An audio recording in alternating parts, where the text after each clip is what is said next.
Vale, perfecto. Pues si te parece bien, vamos a poner un poco más en contexto y vamos a ir haciendo un pequeño repaso por lo que ha sido, pues, en general tu vida. Yo me vi en su momento la serie Maricón Perdido y ahí más o menos pues ibas narrando cómo fueron esas experiencias en la infancia, en la adolescencia, Ujú. en la juventud. Pero nos lo podrías contar un poco así de forma sucinta, ¿cómo fue evolucionando Bob? Pues bueno, antes de Bob era Roberto, digamos que Roberto. Bob nace mucho después, pero primero es la historia de un chaval, marica de pueblo, marica, gordo, gafotas, empollón, el combo perfecto.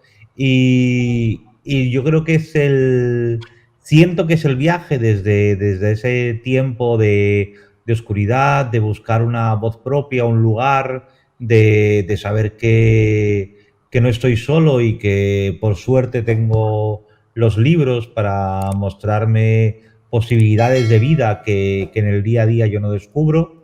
Y hay un momento en el que dejo el pueblo, voy a Madrid y ahí cambian las cosas, pero de un modo no como el soñado. Digamos que durante esa época de infancia, adolescencia en el pueblo, yo soñaba con una especie de Edén gay, donde cuando llegara todo el mundo me iba a recibir con pancartas, globos y darme la bienvenida con banderines, y descubrí que ahí tampoco encajaba. Entonces yo creo que ahí nace Bob Pop y nace como alguien que está todo el tiempo buscando un lugar. Y ese lugar poco a poco en la vida lo fui encontrando en la escritura y en la gente que me rodeó, me enseñó y me ha dado amor y se ha dejado dar amor por mí. Hmm. Lo narras un poco en tu, en tu obra y ahora lo estabas diciendo que, bueno, eras una persona a la que estabas en un pueblo pequeño y que básicamente se metían con ella, le hacían bullying o había Ujú. cierto Sí. maltrato, pues porque si era marica, que si era gordo, que si era gafotas, todas estas Ujú. cosas que has estado diciendo tú que se ven muy bien en la obra. ¿Cómo viviste tú todas estas experiencias y hasta qué punto, bueno, ya lo has ido diciendo y se ve bien también en la obra que animo a la gente a que la vea o a lo que sea, ¿cómo lo fuiste viviendo y cómo incidieron en tu vida? Pues mira, lo viví con miedo. Con miedo sobre todo porque hay un momento que yo recuerdo de mi infancia donde incluso yo me sentía culpable por Claro. provocar esa violencia hacia mí, ¿no? Porque sentía que era yo que iba provocando. Al tiempo yo tuve la enorme suerte de que yo desde muy pequeño asumí mi condición de niño marica. Es decir, yo tenía claro que era marica, con lo cual yo conozco otros amigos de mi generación, incluso mayores, a los que el grito maricón les llegó mucho antes que su identidad como maricones. Y eso, por suerte, a mí no me pasó porque yo lo tenía muy claro, porque tuve la enorme fortuna de encontrarme con esa posibilidad en los libros, ¿no? La literatura me dio una posibilidad de ser que no hubiera encontrado en otro sitio. Entonces lo llevé con miedo y siempre con la aspiración y el deseo de hacerme adulto como una forma de escapar. Luego te das cuenta de que hacerse adulto no soluciona nada, pero cuando eres niño, adolescente, es todo un callejón sin salida, un muro al que te enfrentas y sientes que ser mayor significa abandonar ese espacio acorralado, ¿no? Bueno, pues de mayor te encuentras con que las cosas no son tan fáciles, pero al menos tienes más información y al menos encuentras más lugares de refugio. Yo creo que al final mi vida ha sido una búsqueda constante de espacios y personas de refugio. Y a todo esto le unimos con que a mí a los 20 años me diagnosticaron una enfermedad neurológica degenerativa, esclerosis múltiple, y que hace algunos años se manifestó con violencia y hace que yo sea una persona con movilidad reducida, en silla de ruedas y con algunos problemas sobre todo de movilidad en la parte derecha de mi cuerpo.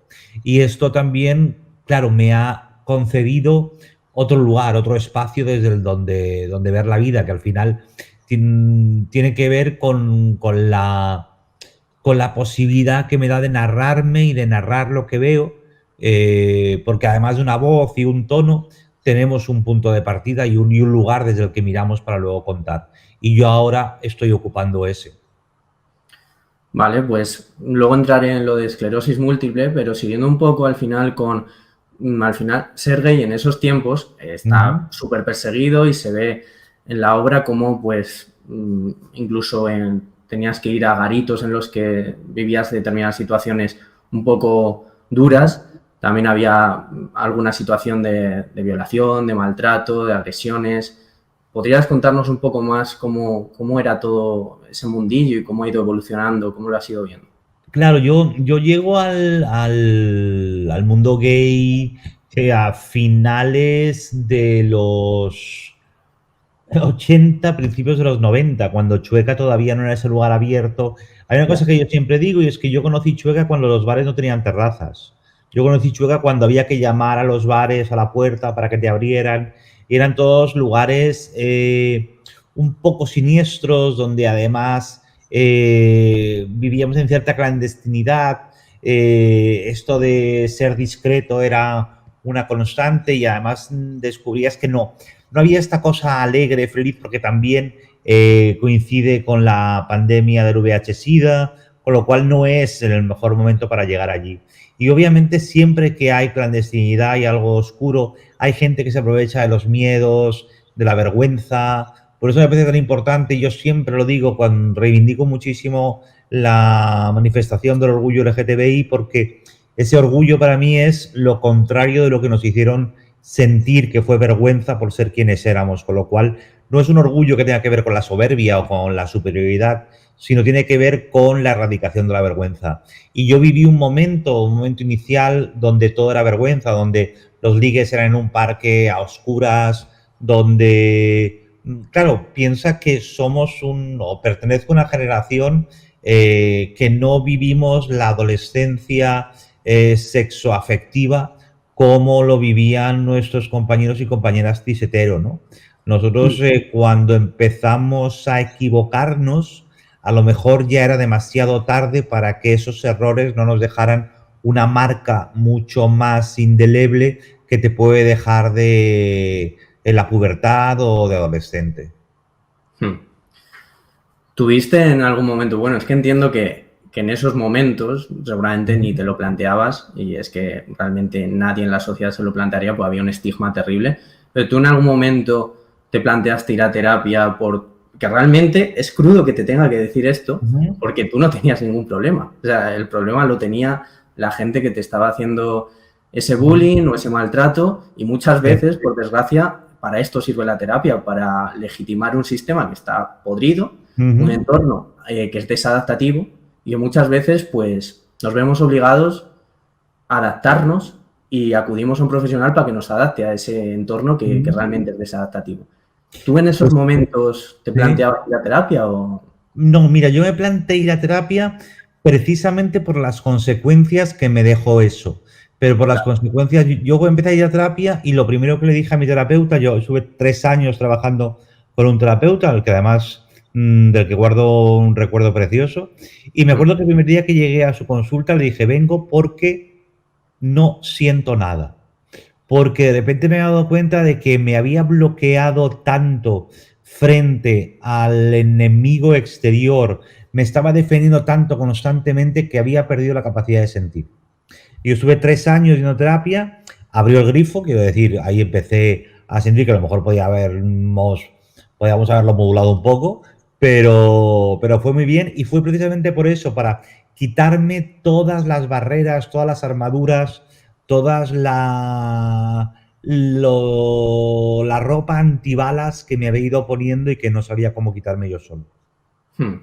Entiendo que antes de todo eso, pues tuviste algunos vínculos en tu vida en los que te podías un poco aferrar o amparar. Uno de ellos entiendo que era la figura de tu abuelo, por lo menos eso parece en la serie. ¿Qué suponía para ti la figura de tu abuelo?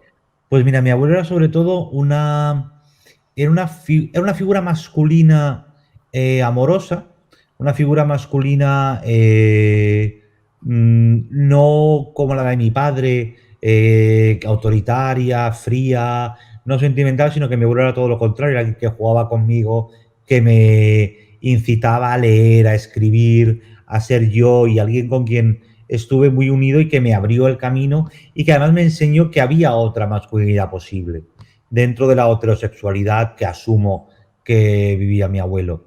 Entonces, para mí fue fundamental y es alguien que lo ha seguido siendo, y de hecho yo cada vez que escribo, que publico algo, siempre me acuerdo de él porque gracias a él yo tuve acceso a eso, a su biblioteca y a sus ganas de seguir aprendiendo siempre, como Hmm, hizo él, de que yo hiciera lo mismo. hmm. Hablabas de tu padre. ¿Cómo fue la relación con tu padre? Pues fue bastante terrible. Fue una. Yo creo que además fue una relación de incomprensión mutua, pero donde ahí, por mucho que funcione la incomprensión mutua, nunca es equilibrado porque él tenía el poder. Entonces, en una incomprensión, miedo por mi parte, supongo que vergüenza por parte de él y la imposibilidad de que nunca nos encontráramos. Mi padre murió hace unos años y nunca nos llegamos a reconciliar, pero supongo que no tenía sentido ya.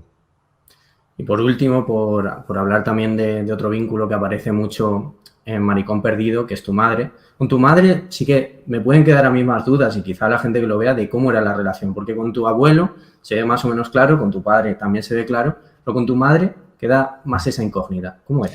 Sí, era más complicada porque por un lado yo tenía la necesidad de agradar, de que Mm, me quisiera, pero al tiempo también tenía esa frustración constante de que nunca era la persona que yo sentía que ella quería que yo fuera.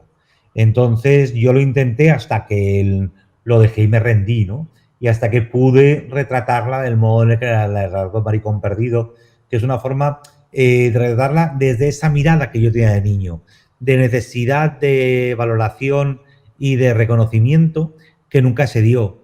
Sin rencor y sin venganza, simplemente también entendiendo que los dos estábamos en lugares donde nunca llegamos a coincidir, ¿no? mm.